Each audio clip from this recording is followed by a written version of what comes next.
Olá, meu nome é Caroline Carvalho, eu sou fisioterapeuta, tenho pós-graduação em unidade de terapia intensiva, a famosa UTI.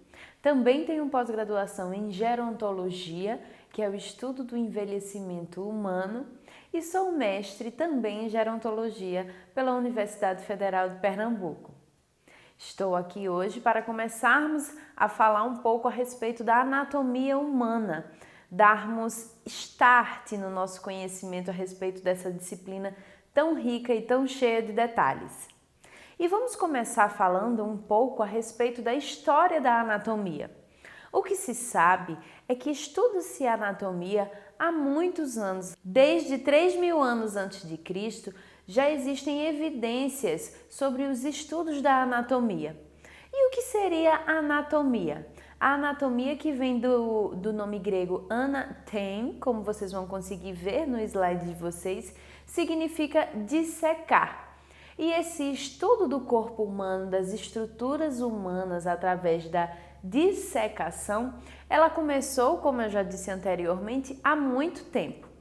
Existem indícios no deserto do Saara de algumas imagens sobre o corpo e sobre a anatomia dos humanos. Existem imagens no deserto do Saara que são possíveis de se ver nas paredes e que foram feitas através de um início de estudo sobre a anatomia humana.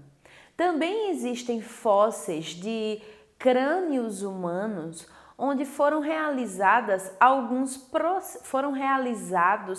procedimentos, como é o caso do procedimento de trepanação. E esse procedimento eram pequenas aberturas que realizavam no crânio humano, na calota craniana. Há muitos anos atrás, esses procedimentos eles eram realizados com um objetivo cultural, religioso, de se tirar maus espíritos da pessoa, do ser. Mas hoje em dia, esse procedimento que anteriormente se chamava trepanação, vocês podem conseguir ver uma imagem mais ou menos dessa trepanação nas figuras do nosso slide.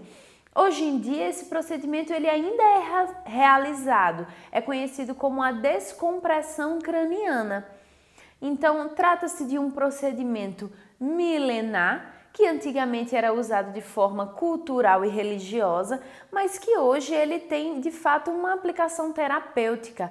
A descompressão craniana ela é realizada para diminuir a hipertensão intracraniana, que acontece em alguns casos de traumatismo craniano, por exemplo, entre outras patologias. Então vamos lá aprofundar um pouco o nosso conhecimento a respeito desse assunto. Então, para começarmos a nos orientar a respeito do estudo da anatomia humana, é importante sabermos qual a posição que podemos chamá-la de anatômica. E essa posição anatômica ela é universal. Sempre que observarmos um indivíduo ou um corpo ou uma peça que estamos estudando, precisamos nos orientar neste objeto ou neste ser através da posição anatômica. E qual seria essa posição? Seria com os pés juntos e a palma das mãos viradas para frente. Isso independe da posição em que você esteja. Se você estiver deitado, por exemplo, em decúbito dorsal, que chamamos deitado com a barriga para cima, o abdômen voltado para cima, ainda assim a posição anatômica ela pode ser feita com a palma das mãos viradas para frente e os pés juntos ao longo do corpo. Se estivermos na posição anatômica, na posição posterior, também funciona da mesma forma. Palma das mãos viradas para frente. Para nos orientarmos com relação à posição do corpo humano, existem os planos e eixos. Os planos, eles vão nos orientar de acordo com cada corte que vão ser necessários fazer em relação a essa estrutura. Os três principais planos do corpo humano, vocês vão conseguir observá-los na figura do slide. É o plano sagital, também conhecido como plano mediano, o plano coronal, que também é conhecido como plano frontal, e o plano transversal, também conhecido como plano axial. Então, a partir do momento que a gente realiza o movimento, que se fala a respeito de movimento, nós vamos entrar com o conceito de eixos. Falamos dos planos sagital, coronal e transverso, e agora vamos falar dos eixos que vão existir na linha das articulações. Vamos falar dos 3 principais eixos, que são, na verdade, linhas imaginárias perpendiculares aos planos. Nós vamos ter o eixo sagital, ou seja, eixo antero-posterior, e ele se estende no sentido antero-posterior.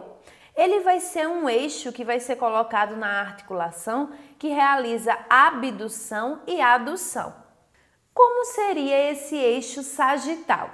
Imaginem que passa uma linha neste sentido aqui do ombro, quando ele realiza este movimento de abdução e adução. Esse eixo é passado de anterior para posterior. Então, esse chama-se o eixo sagital, o eixo da abdução e da adução. O próximo eixo que vamos falar é o eixo longitudinal, também conhecido como eixo vertical. Ele estende-se em sentido crânio-caudal e ele é responsável pela rotação medial e rotação lateral. Como é que podemos observar esse eixo? O eixo longitudinal, como já disse, ele é no sentido crânio-caudal. Então, ele se aplica neste sentido, de cima para baixo ou de baixo para cima. E os movimentos que esse eixo permite vão ser de rotação medial e rotação lateral. Rotação medial, rotação lateral. Vamos para o terceiro eixo. O último eixo que vamos ver vai ser o eixo transversal. O eixo transversal, ele também é conhecido como horizontal ou lateral. E ele se estende no sentido da direita para a esquerda ou da esquerda para a direita. Ele é o eixo que se aplica aos movimentos de flexão e extensão. Como é que vamos observar esse eixo transversal na prática? Como falei anteriormente, ele vai se estender do lado direito para o esquerdo ou do esquerdo para o direito. Então, vamos imaginar que aqui foi passado um eixo da esquerda para a direita. E a partir desse eixo, nós conseguimos realizar esse movimento de flexão e extensão. Então, esse trata-se do nosso último eixo, o eixo transversal. A partir dos conhecimentos dos eixos e planos, também se torna de fundamental importância o conhecimento de alguns termos específicos da anatomia para usarmos ao longo da disciplina. Vou citá-los para vocês. Cranial, se estende no sentido da cabeça, do crânio. Caudal é algo que se estende no sentido do sacro. Anterior, que fica na nossa região anterior, posterior na nossa região posterior, superior e inferior. Superior, tudo que fica na região mais superior da linha umbilical para cima, e inferior, tudo que fica da região umbilical para baixo. Lembrando que a questão do superior e inferior, ela também pode estar relacionada com cada parte que estamos falando. Por exemplo, se estamos falando de um osso específico, esse osso ele pode ter uma região superior e inferior e se localizar na região do membro superior. Também vamos ter a região média, que está mais voltada para o centro do corpo. Vamos ter regiões flexoras e extensoras, regiões laterais e centrais, que são bem parecidas com a região média ou medial, também conhecido como região mediana.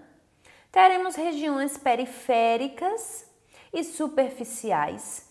Também teremos regiões profundas, o externo e o interno, lembrando que o externo ele vai sempre voltar para fora e o interno para dentro, para a região mais central, medial. Teremos também algumas regiões com um ápice ou apicais e regiões com base ou basais. A região occipital, que é a região conhecida da base do nosso osso da nossa cabeça, nós vamos vê-lo. Também vamos ter a região coronal, que é a região mais na parte anterior da nossa cabeça. Vamos ter regiões temporal, sagital e frontal, também voltadas com relação aos ossos.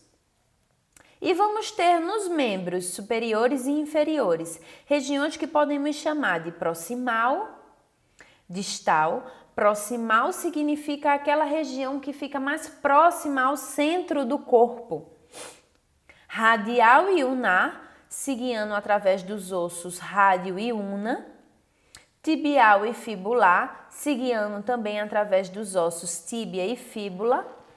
Palmar, plantar e dorsal.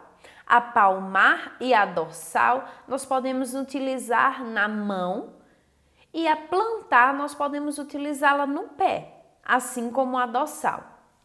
Então esses são alguns termos que nós vamos utilizar à medida que estamos caminhando com a disciplina. Eu aguardo vocês para a nossa próxima aula.